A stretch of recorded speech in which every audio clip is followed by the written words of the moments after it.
Hello السلام علیکم. جی کون کال کر رہا ہے بھائی؟ میرا میں حسنین نے پہلے بھی کال کیا تھا. میں ایک بات تھی جو میں پوچھنا چاہ رہا تھا, میں پوچھ نہیں سکا تھا.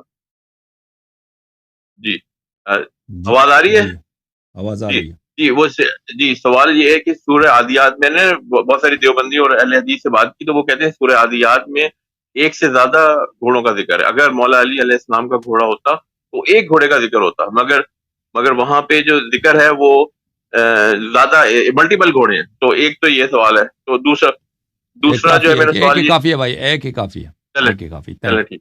خدا اوکے حافظ. اوکے. اوکے، تو عربی زبان میں ایک عام ہے کہ یہ کتاب ہے کتاب الرسالہ محمد ابن ادریس الشافعی کی، تحقیق شیخ احمد محمد شاکر کی ہے. یہاں پہ ملاحظہ فرمائیے، یہاں پہ صفحہ نمبر 58 میں باب ما نزل من الكتاب عام الظاہر يراد به الكل هي الخاص، کہ بلی کہ ظاہر عام ہے، ظاہر جمع ہے، اس سے مراد خاص ہوتا ہے. الذين قال لهم الناس ان الناس قد جمعوا لكم فاخشوهم فزادهم ایمانا وقالوا حسبنا الله ونعم الوکیل. الذين قال لهم الناس، لوگوں نے ان سے کہا، الذين وہ لوگوں نے ان سے کہا، ان الناس قد جمعوا لكم، لوگ آپ کے خلاف جمع ہو گئے. تو یہ سب مراد نہیں ہے، یہ ایک خاص افراد ان سے مراد ہے، بلکہ ہمارے حدیث میں سے مراد صرف امیر المؤمنین علیہ الصلاۃ والسلام ہے. اچھا، اس کے علاوہ آپ کی خدمت میں دکھاؤں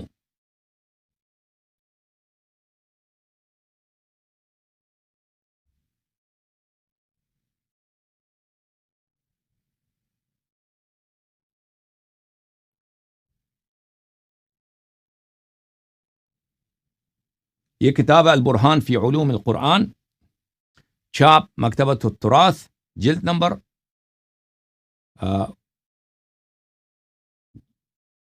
یہاں پہ الخطاب العام والمراد بہ الخصوص، صفحہ نمبر 220. یہاں پر میں آپ کی خدمت میں عرض کروں، اگلے صفحے میں جائیں، یہاں پر صفحہ نمبر 221 میں وَإِذَا قِيلَ لَهُمْ آمِنُوا كَمَا آمَنَ النَّاسِ، ان سے کہا گیا کہ اس طرح ایمان لاؤ جیسے لوگوں نے ایمان لایا، یعنی عبداللہ ابن سلام کی طرح ایمان لاؤ. عبداللہ ابن سلام کو جو ایک یہودی تھا، مسلمان ہوا، ایک ان کی تفسیر ہے، ٹھیک ہے نا. کہتے ہیں اس سے مراد الناس، لوگ، اس سے مراد صرف ایک فرد ہے، عبداللہ ابن السلام. اچھا، تو اسی طرح اگر کسی کی تعظیم کرنی ہو نا، انما ولیکم اللہ ورسولہ والذین آمنوا الذین یقیمون الصلاۃ ویؤتون الزکاۃ وهم راکعون. یہ ایک فرد تھا جس نے یہ کیا ہے، ٹھیک ہے نا، ایک فرد تھا اس نے کیا تھا. سب مسلمین کا اجماع ہے کہ یہ امیر المؤمنین علیہ السلام کی شان میں نازل ہوئی. اس طرح نہیں تھے کہ ایک جماعت ہے وہ رکوع کر رہے ہیں. اس کا شان نزول ایک ہی فرد ہے، امیر المؤمنین علیہ السلام. پھر بقیہ ائمہ علیہ السلام ان کے حق میں بھی ہے کہ ان کے زمانہ حیات میں یہ واقعہ پیش آئے گا، لیکن اس فرد اگر قابل تعظیم ہو تو اس کے لیے جمع کا صیغہ استعمال کیا جاتا ہے. اسی طرح والعادیات ضبحا فالموریات قدحا، اس میں اگر امیر المؤمنین علیہ السلام کے گھوڑے کی بات ہے نا، انہوں نے حملہ کیا، ابو بکر نے تو نہیں کیا تھا، اور وہ تھے اپنے ساتھیوں کے ساتھ. اگر ہم کہیں دوسرے بھی تھے نا، وہ امیر المؤمنین علیہ السلام کے ساتھی تھے، ابو بکر عمر نہیں تھے. ٹھیک ہے نا، تو ان کی بات ہو رہی ہے. لیکن ان کا رئیس کون تھا، ان کا مولا کون تھا؟ امیر المؤمنین علیہ السلام. لیکن حقیقت یہ ہے کہ قرآن میں اس طرح بہت ہے کہ ایک فرد کے لیے جو جمع کا صیغہ استعمال ہوتا ہے.